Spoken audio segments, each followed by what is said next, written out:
Hi Tuba, how are you? Hi Neha, I'm good. How are you? I'm good as well. How is the weather in Istanbul? It's quite pleasant actually. It's warm, but very nice and windy. How is Dubai?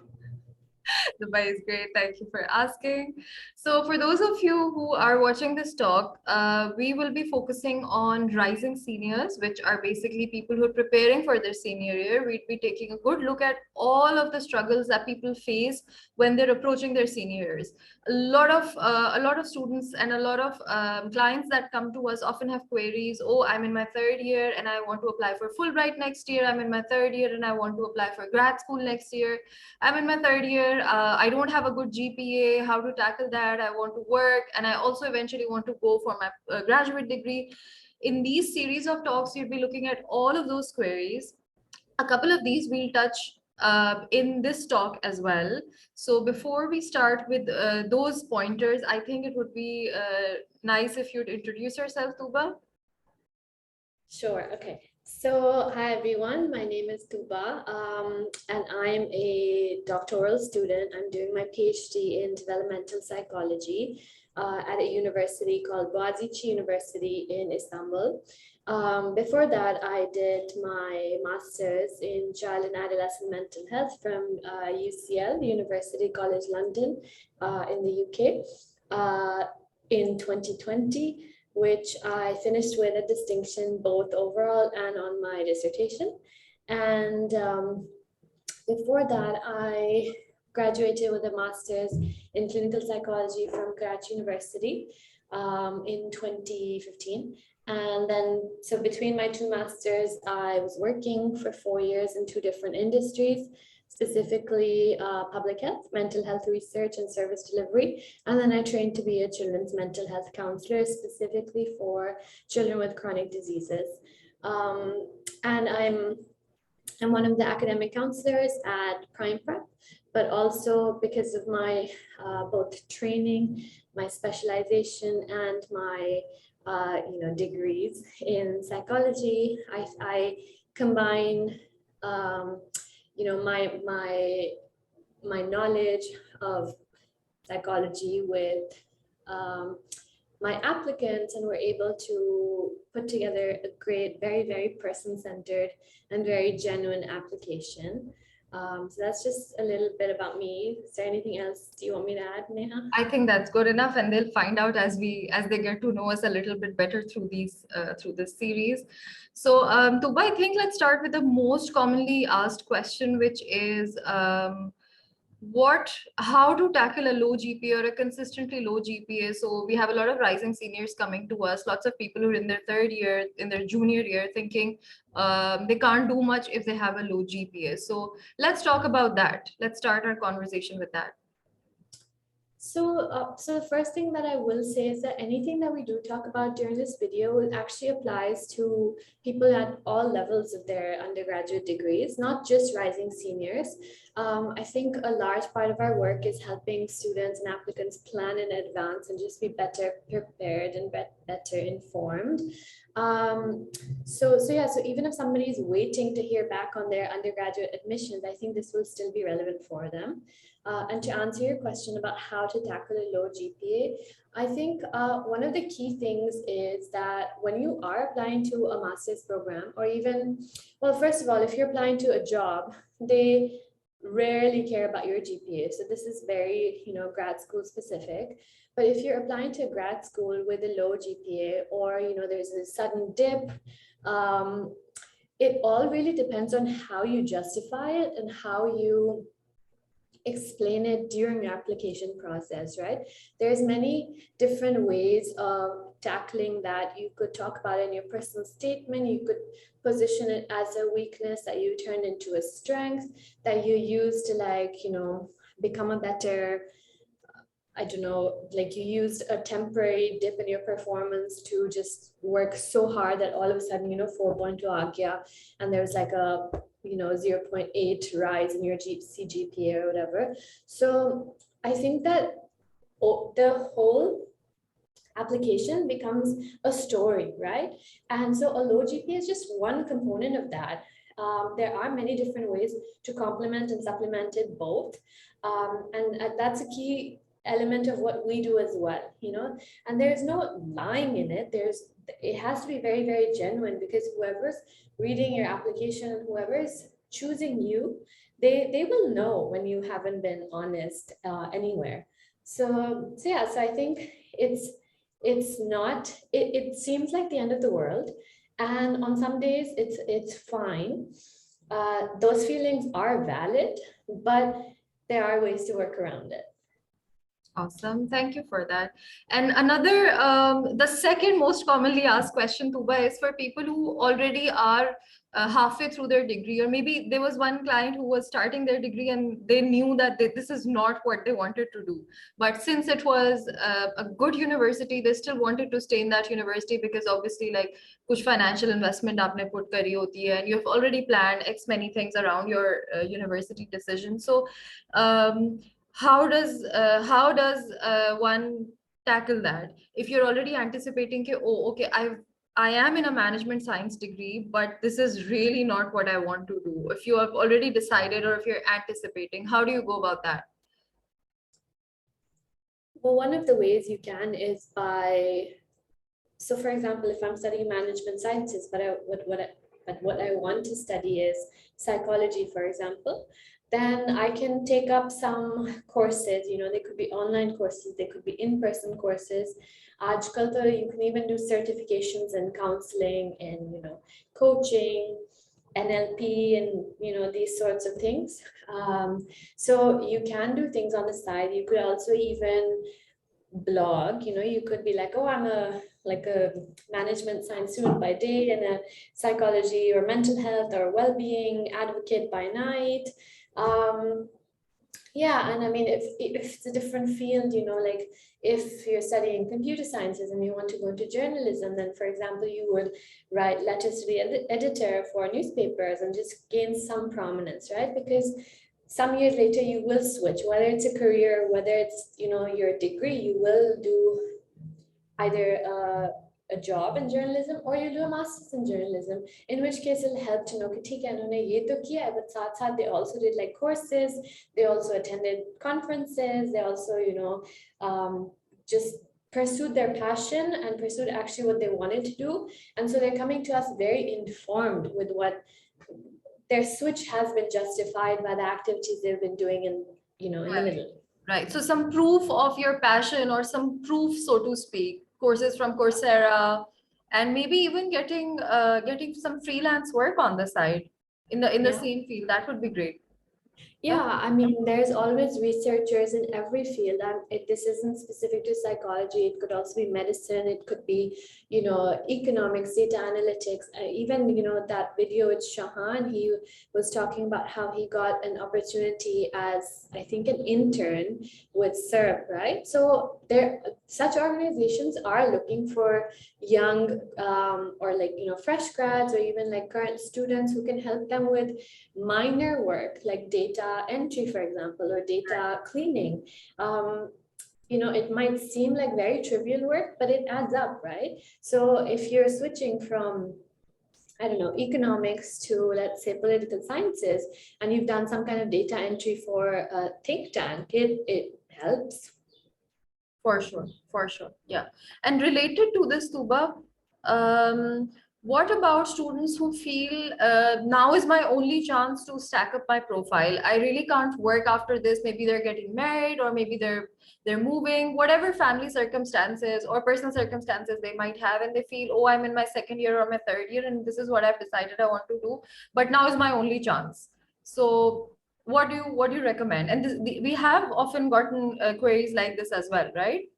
Just last night as well. Yeah. So what I would recommend is that if they're kind of living their life in a you only live once and then this is all we've got sort of way, then they really need to get out there and, you know, reach out to people, reach out to organizations, reach out within your social networks. You know, my first internship was, so our neighbor is a doctor and I wanted to intern at, you know, a psych unit. And so like I spoke to her and she spoke to somebody else who spoke to somebody else, you know? So it was like 3 different like social networks that we bypassed. And that's how I got my first internship, you know? So if this could also be like, you might be living away from your family for your undergrad, just say, you know, log lums jate hain, unko hota hai ki fine, bas these 4 years are all we've got. And so during those 4 years, you will really, really capitalize every opportunity you can get. You will get out there, you know, almost send cold emails when you get there, but send emails without expecting any responses, and do everything you can, you know, attend workshops, attend conferences, attend trainings, attend, you know, join a essay competition, even debates, anything, you know, because you might not need it in the next 4 years after you graduate, but you might need it 10 years after. And so having something is important in this day and age. And You here know, I'd the like to world. chip in a little bit regarding attending workshops and conferences, Tuba. In my experience, also, when even if you decide to take a break, but if you've had certain type of exposure, you can always mention it in your grad school applications, in your interview applications. Oh, I attended this talk, and that's where my interest began. And this is what I already know about this topic, and hence I decided to do these online courses before doing my graduate degree or before applying to this job, or while I was on this career break or this gap year, etc. So I don't know whether why this is not highlighted enough, but attending the workshops that your university has and attending those conferences and going to them and just sitting next to people who share the same interest, it really goes a long way. You're actively looking for mentors, and that is very important. Yeah, I agree. And you don't even have to be sitting next to people. You know, you could even just be at the registration desk and you would still be like networking, right? And that's what all of this is about. And then there are still people who can't, for any reason, they can't leave their homes to get such kind of experiences, in which case I would say, you know, go down the rat hole of YouTube. Like, do, if you're studying economics and your secret passion is like makeup, or your secret passion is epigenetics, for example, like watch videos on end so that you can speak on the topic or write on the topic so well. You know, आजकल इतने platforms हैं जहाँ you could do content writing, you could do any of these things. And when you graduate and you say, hey, I graduated with a degree in economics, but actually I'm like an experienced writer on epigenetics and DNA methylation, that's like smart stuff. That tells me that in your free time, you didn't just like, you know, sit around, or, you know, you chose to make use of that time to do something productive and educational. Right. And that brings me to another most frequently asked question. People who are in their second or in their third year and they know they want to go to a tier one grad school. And most of the students aim for either Oxbridge or Ivy Leagues. And they know this from their second or their third year कि मैं इसको target कर रही हूँ, but मेरी profile एक certain तरह की अभी नहीं है, right? And they want to work towards it. So how do you go about that? Okay. So I think those are my applicants who I like working with the most, because there's so much room for growth and so much storytelling over there. But I would say that, think about it this way: you are applying for a position that, you know, at least hundreds, if not thousands of others are competing for, right? And so you have to kind of take a step back and think, okay, what is it about me, or why should somebody pick me? You know, why am I so special? And if you're not special at that point in time, then how can I be that special, right? How can I be that person that they will want to choose? And a lot of times it's still about getting out there, networking, you know, building contacts, stacking up your resume, you know, internships, courses, and everything. And again, it's a whole package. So your story even matters. You know, if there's some really like strong and pressing circumstances that have motivated you to go into education policy because you came from a government school and you really want to change the way, you know, government schools are operating in Pakistan, all of that is such a great opportunity to tell a story. And think about it, why, if you really, really market it, in a way you are marketing yourself, right? And if you market yourself flawlessly and honestly, then why would anybody not want you? Right. And what are some of the things that you think one can easily do when they're still in their second year? So when they're still, you know, they're still rising juniors at that point in time, or if they're rising seniors, so if they're still in their junior, what are some of the key things that they can do actively? One is to maybe network with people, one would be to actively maybe look for work, and these are things easier said than done, right? So what is your take on that? What do you think? Well, I would actually, before that, there's another thing that I would encourage that I never did, and it cost me, which was to look up university regulations, right? Look up grade boundaries, look up the programs you want to study or the jobs. Some people even in their first year or first day of university, they're like, 10 years later, I want to be in a C level position, or I want to go to a business school, or I want to do medicine after this, whatever they could have. So look up what your university says, or look up what your future university says. How much of a GPA do they need? And then work backwards, right? Know that, I have to graduate with a 3.0, 3.8, for example, which means that every semester I have to get a minimum of this, and here are some things I cannot do. I almost graduated from my undergrad with a second position, but but I had changed my minor, and my university didn't tell me that when you do that, then you have to retake the first year exams of your new minor, which made me ineligible for ranking. So I was second according to my percentage, but mere naam ke aage it said non-eligible for rank, which really, really stung. I wish somebody had told me, and nobody told me. So look up these things, what are your decisions going to cost you? What is a minimum attendance I need to maintain? Things like that. Once you have that done, it's 100% not easy. It's so competitive now. And now internship programs are even asking you to pay to apply, just to cover the administrative processing and everything, and the cost of human resources involved. So it's hectic, and a lot of times it's very overwhelming. But if you stay focused and if you know what your end goal is, then sometimes it is the only way to, reach out to people.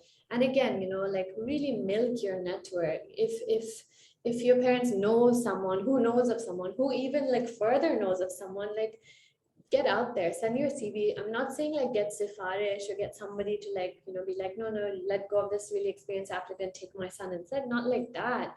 But I was 13 years old when my mom made my first CV, and that's important.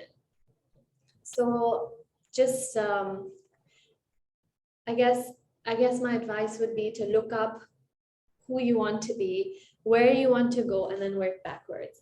And even that is not easy. We get so many requests of applicants who say, I don't, here are my two options. How do I decide?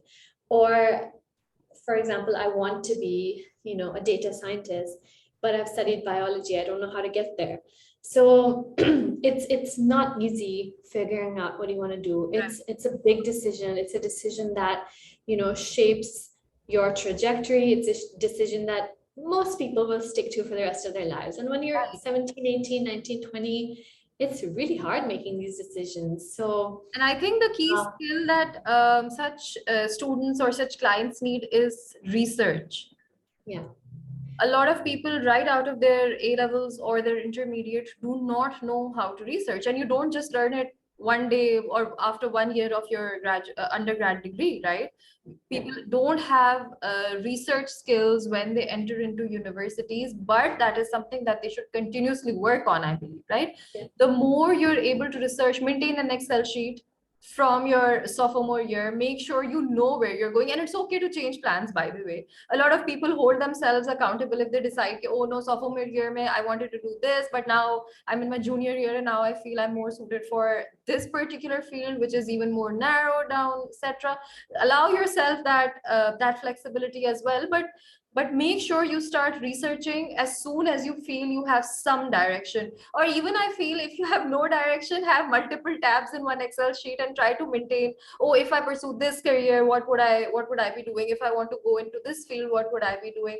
And that too also brings me to this other side of clients that we do get. People who don't want to work, right? Or who currently feel right now I can't work, right? So there are a couple of universities which actually don't require their students to work as well. So what should they do in their third year? It depends on what their end goal is, right? If they want to go into a graduate program foreign, if they want to make a switch foreign, then again, they should prepare in that direction, right? If I know that the day I graduate with my BBA, I'm going to apply for my MBBS and begin it, then I need to like, from my third year or my fourth year, I need to start planning in that direction, right? How can I marry the two so that my switch is more seamless, you know? How, like, it shouldn't be like, okay, BBA ki yahan pe boundary thi and now I'm switching. It should be like a very flexible, like walk in the park sort of transition. And so how can I do that, you know? Maybe I could do like, I could intern at a hospital where I'm working on the business side of things, but it's still a hospital, right? It's healthcare.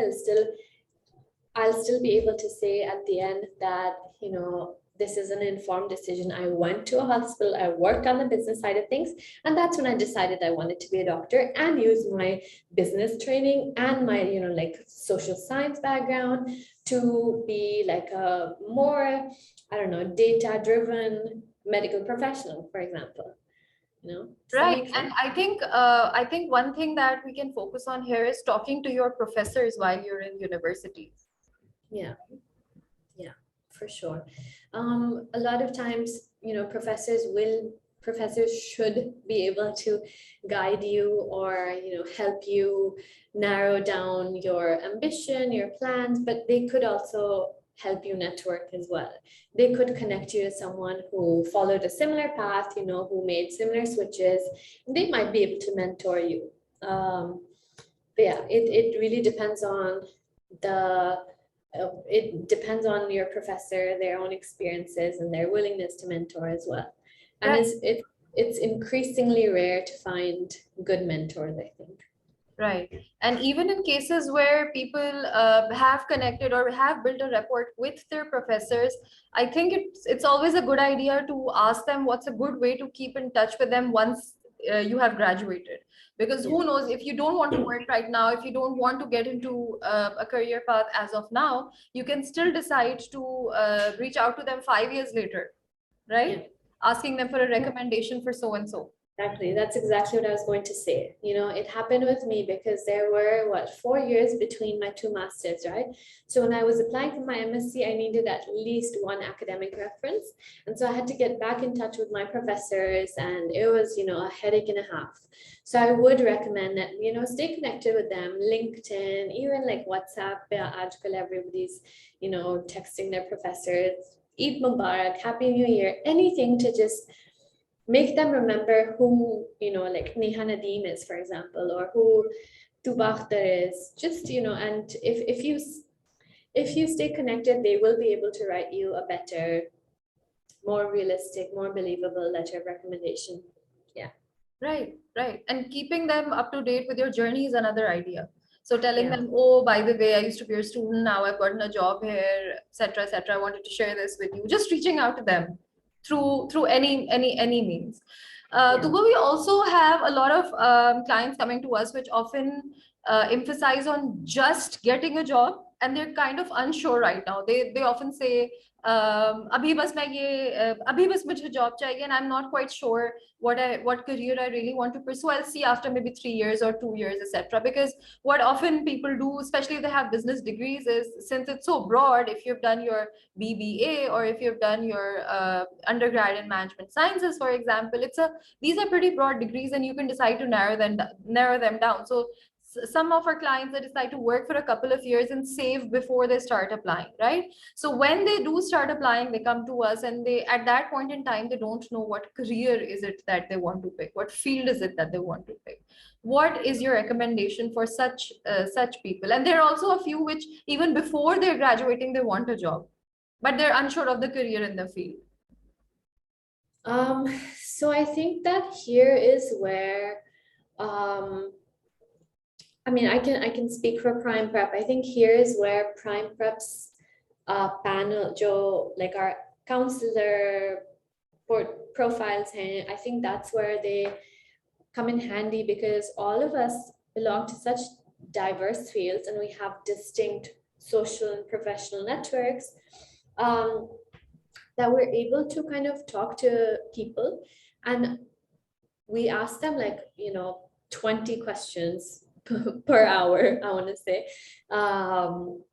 and really help them narrow in on what their ambitions are, and that means asking them things like, where do you want to work? Where do you see yourself working 5 years later? Where do you never want to work? What country, for example, do you never see yourself working in?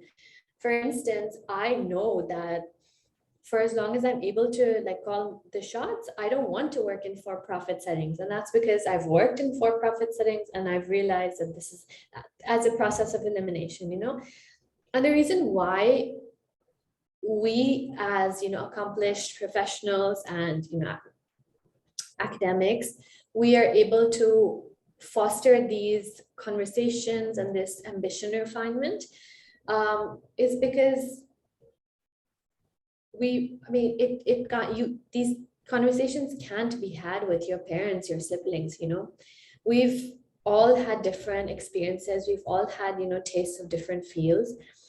And even if I'm a doctor and my dad is a doctor, let's say, he studied like 30 years ago, he might still be in touch with his field, but he probably isn't in touch with how fast the world is changing and how fast people and skills are becoming irrelevant and redundant, right? And so our job as counselors is to stay up to date with those requirements, but also because we're still training or we're still working, we're familiar with the different trajectories that people are pursuing, and we're able to, help. And Neha, how successful our brainstorming and ambition refinement sessions have been going. It's because of our training. And again, this is also where Hassam's training comes in. We're able to help our client put themselves in different situations, in different work settings, in different contexts, and think about whether they see themselves there or not. And that's how we're able to help people pick their, if not top priority, then top few priorities. Right. Right. And oftentimes we've also recommended people to take benefit, if they're really confused, then to take benefit of on-campus recruiting as well. Right? See what sort of interviews they land, see what sort of their current CV, what is that getting them? Right? That's also one recommendation we've often given to our clients. And even getting someone who is an expert in the field to kind of just review your resume, see where it stands, do some kind of diagnostic on it. किसी अपने professor के पास जाके कहें कि please आप मेरा resume देख के बता दें, how, like, would you want to hire this person? If not, how can I be better? Right. Exactly. And this also brings me to those queries where people are often asking, I want to stand out as an applicant, a job applicant or a career applicant. What guidelines would you give to them? People who already know they want to stand out, and this is just the query that they generate. I want to stand out. Yeah. So I think this is such a loaded question because it kind of combines everything that I've been talking about for the past, I don't know how many minutes. But if you want to be one of the top graduates or one of the top, grad applicants to anywhere, then you have to be you don't have to be the best at everything, but you have to be good at many things, and that is where you make use of your free time to learn and grow in new directions. You do courses, again, you seek internships, just, there should be no gaps on your resume, and whatever you're applying for, whether it's a graduate program or it's a job, you should always be like pro max version of yourself. So whatever they ask, if they're asking for 5 things, you should offer 7 on your CV, for example. And I will also say that, not everyone wants to stand out. Some people just want to be ordinary, and that's fine too. But this advice is specifically for those who know that they want to stand up, So don't kill yourself over like, going to conferences, workshops, publications, ye hai, wo hai. If you don't want to do that stuff, that's fine too. But if you do want to do it, then really you have to be all in, and you have to be the kind of person who you would want to invest into, who you would want to pick. I think that's very solid advice. See, if you yourself are so ambitious and if you have a dream school or a dream job, think about yourself as an employer as well, right? Ask yourself this question: do I have the right skill set right now? I'm in my second year or I'm in my third year, and even if you're in your final year and you realize you're lacking that skill set, so go for it. Go on your on-campus recruitments, apply to as many jobs as possible, but on the side, make sure you're constantly improving your skill set. Yeah. And I'll share something personal over here. My MSc at UCL that I did, study, when I finally got in, it was my 4th time applying to the program. And I'm saying 4th, okay? And every year I was getting into all the programs I had been applying to, except for this one, which was like my dream program. And so the first time I applied, they rejected me. It was heartbreaking, it's terrible. You don't plan for this kind of stuff. Even if you're like an overthinker, you don't think that people will reject you. But anyway, they rejected me. And then so I worked hard to be a better applicant by next cycle. They rejected me again, and they rejected me a 3rd time. And that's like between, I think, rejections 2 and 3, because acceptance came the 4th time. Between rejections times 2 and 3, that's where I actually built my profile up the most, and that meant really spending money. That meant traveling internationally. I went to Sick Kids Hospital in Toronto, Canada. I did an observership there. I had to pay a lot for it. I got a low and middle income country discount, but even then it was a lot. I presented a paper at an international conference. I won a scholarship to attend a different conference in the US. And so, by the 4th time I was applying, and applications opened end of October, and I applied beginning of November because I was so ready. All my certificates were in, my resume was shining. I was sure I would get in because from the first time I had applied, my application now was so much stronger and so much better. I would have selected me, And looking back, when I look back at my first and second applications, they were really rubbish. Like, I'm glad they didn't pick me. And I'm glad that it gave me an opportunity to be better and realize what my lackings are. And I think something that our education system in Pakistan doesn't actually encourage us to recognize the boundaries of what we know, right? We won't know hame kitna pata hai and how much more room there is to grow unless we don't recognize how much we know and how little it is compared to everything that needs to be, understood.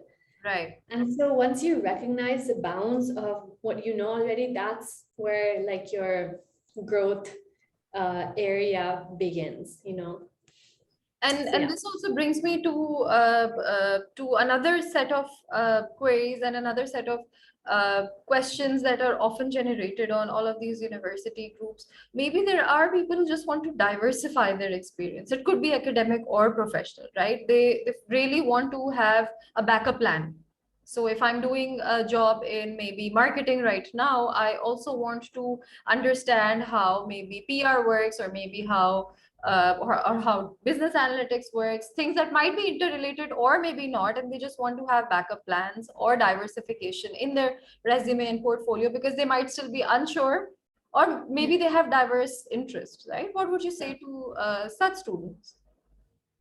I think that, the world has kind of moved on from a place where like very, very solid and very focused work experience or, like academic courses was the priority. Now it's more, people are looking for diversity, right? People want people, whether it's, graduate program or work, they want people who can talk about a diverse set of topics. And so from a decision maker point of view, it actually makes you look good, because it says that you tried multiple things, and that's when you picked what you really want to do.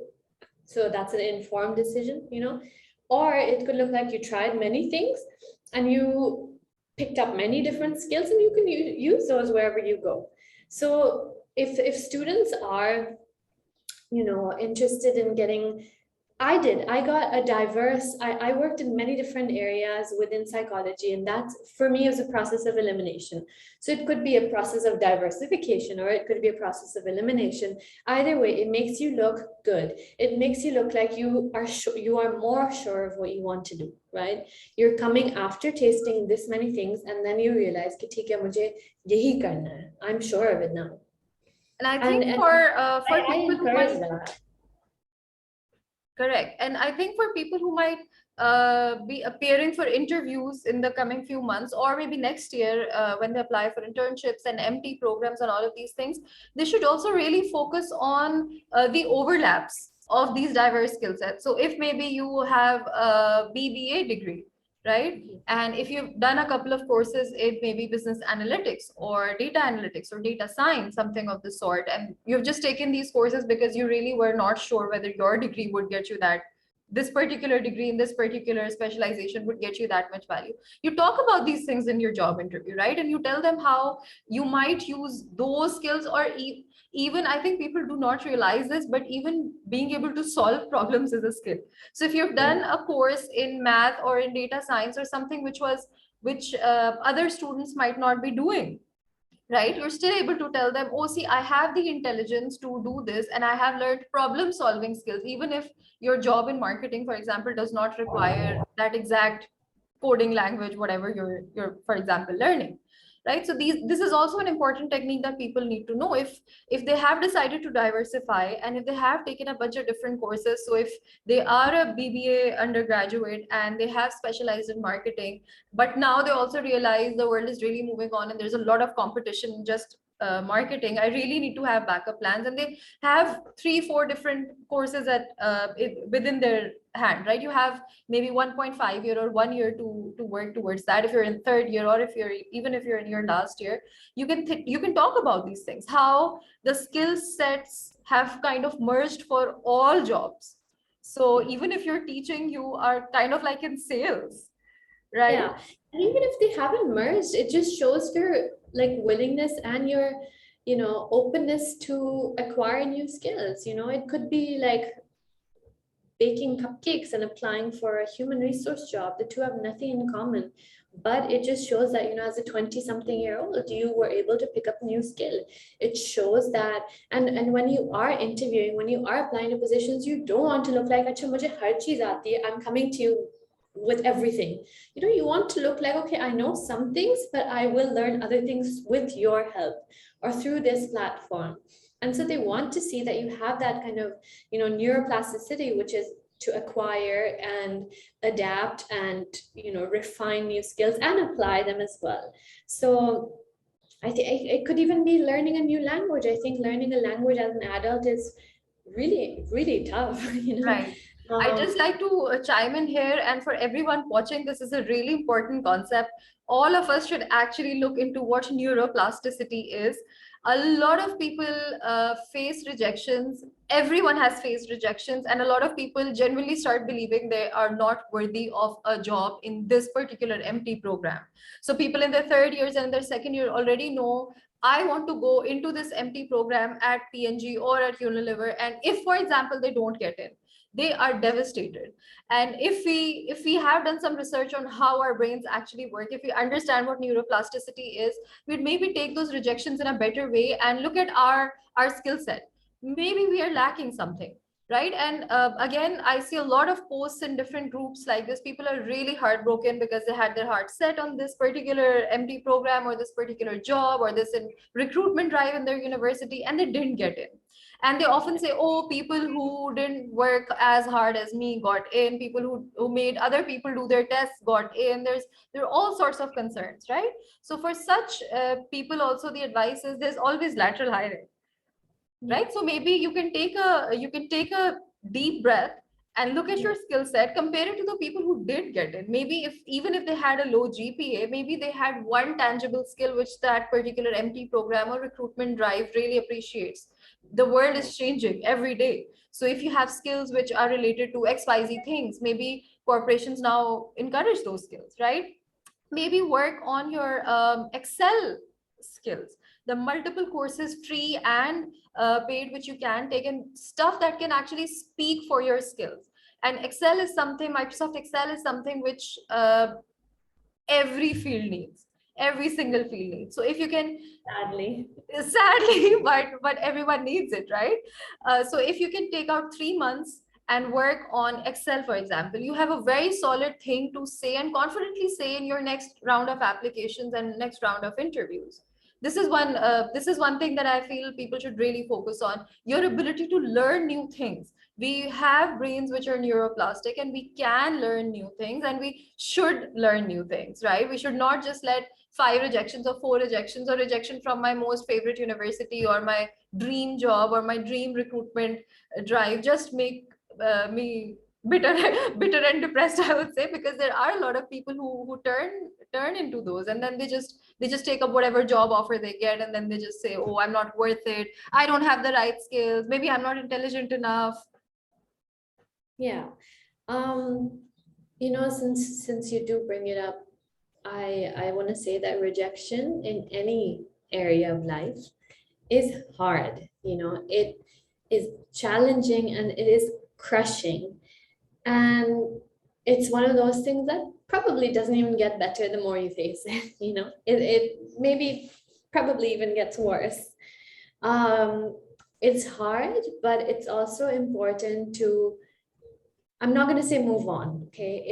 It's good to stay with those feelings for a little while and just let yourself feel that way and give yourself that space to, move on when you are ready. So not move on because your mom is saying, okay, get out of bed, do other stuff now, but more like, you'll move on and you'll channel that rejection into motivation to be better. It sounds philosophical, it sounds hard, which is also why you cannot put a time limit on it. You can't say, "Acha, main apne aap ko 2 din de rahi hu," and then I have to some people are great, some people are like that, but that's not the vast majority. We are human, we are allowed to feel the way, we feel. And it's important to kind of accept it when we're ready to. If I'm accepting it because Neha is telling me to, it's not going to be effective for more than a couple of weeks. It's not going to come from within me. So accept it, but then also start planning ahead. And I also want to say, I think we could probably, I think one of the key messages I would give is that our talk might make you seem like you need to have your metaphorical shit together by the time you're halfway through your undergrad. This is not how it works for a lot of people, and that's okay also. So our advice is for people who want to start planning ahead, but there are people who have been very successful without planning ahead. They've just been successful by chance or just because they were extraordinary whenever they started trying, and that's fine too. So this talk is not meant to pressurize anyone, much less rising seniors who have so much to worry about. They're in the middle of such a huge transition. Life is going to change many times over for them within the span of a few months. So no pressure, but when you realize that I want to start planning, then everything we've spoken about will be useful then. Right. And planning makes me think of the financial bit of things as well. So most students want to have part-time jobs while they're in their sophomore years because they also want to support themselves financially, and they want to have some sort of a financial plan. Some want to have some financial backup before they actually start applying to grad schools, because in most cases that also costs you money. Right? Some want to save up so that they could come to a counseling agency or take tutoring for their test prep or something of the sort. So how does one go about it, and how do you actually plan your financial journey right out of undergrad or while you're in the middle of it? Yeah, the first thing you do is cry. No, I'm kidding. Don't cry. I mean, you can cry if you want to, but it's not going to be helpful for long. So I would say that, okay, so who is this relevant for? This is relevant for people who, for example, if I'm studying in Karachi, but I know that my dream job is, based out of Islamabad, let's say, because most international organizations, especially health related, are based out of Islamabad, then mujhe pata hai ki, like I'm not going to live with my family. I have to like start saving up for these. Even graduate programs, they require you to pay sometimes test prep, expensive, IELTS expensive, GRE expensive, only getting more expensive with their, as the rupee is devaluing. So all of this stuff, a lot of times you will even have to give tests multiple times. So ye sara buffer aapko rakhna padta hai, and which is why if you start planning earlier, if you have 2 years to start planning and saving up, it's going to be more effective than scramming in the last 6 months and trying to get whatever you can together. There are a lot of us who will not have financial support from our parents. A lot of us will want to pay for ourselves. Some of us will have financial support from our parents. But either way, it is a good idea to kind of make a list of probable expenses and start working, decide.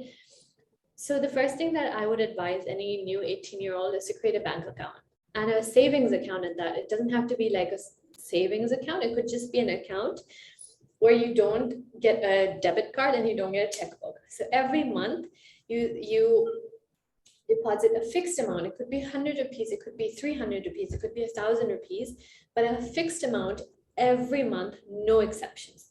Do not give yourself that allowance. Is mahine mein 1,000 nahi, agle mahine 2,000. Aisa nahi hota, theek hai? That's when people start slacking off. And once you have been saving for a while, you will have some savings. Okay, it might be enough to cover your expenses. It might not be enough, but it'll still be something. And it's always easier to pay a portion rather than pay nothing at all. Even if you come to like an academic consultancy and you tell them, okay, I can only pay this much, they will still accept you, as compared to people who say, mujhe to bilkul free mein service chahiye. So yeah, it's useful to start planning ahead. Correct. I think with this, Tuba, we can wrap this conversation up. If there are any important tips, some few final words that you would like to give our audience. Yeah. I think I would just kind of re-emphasize that, planning for life after graduating is really, really, it's exciting, but it's also stressful. And the stress and the anxiety is not something that makes it to, social media. It's not something that makes it to public conversations. But it needs to be normalized because, our lives change. Graduation, like up until our graduation for 4 years, we have some certainty, every day I'm going to wake up, go to classes, December mein chutti hogi, etc., etc. And all of a sudden, you graduate and people are getting jobs, dream jobs, programs left, right, and center. And it's so hard not to compare. But it's also very, very, very important to remember that everybody has their own journey and everybody has their own battles, even if you don't see them, right? And so take advantage of any opportunities you have for mentorship, for guidance. It doesn't have to be prime prep, it could be any like older cousin even who is experienced, who is able to guide you on different topics in different areas, and just allow yourself the space to move at the pace that works for you. So I'm not gonna use Neha's spreadsheet or Neha's pace and apply it to myself, because I can't match that. I am me. Neha doesn't have what I have. I don't have what Neha has. Our unique circumstances, our unique abilities, our skills, and everything. So you are you, and you do you. I think that's the best piece of advice. Thank you so much for your time, Tuba. No worries. It's really lovely having this conversation. And of course, if anybody has any follow-up questions for us, we are happy to take them over email. Neha, are you going to drop our email address in the bio? Yes, yes, I will drop it there. And also, if there are any specific topics that people want, all our viewers want us to cover, as people who are in their undergraduate degree right now, if there's some novel situations which you guys feel that are not talked about enough, or for which you really cannot find enough guidance for, feel free to let us know. You could drop us an email or you could write it down in the comments and we try to chat about it. Thank you so much for watching, everyone. Bye. Take care. Good luck. Good luck. Yes.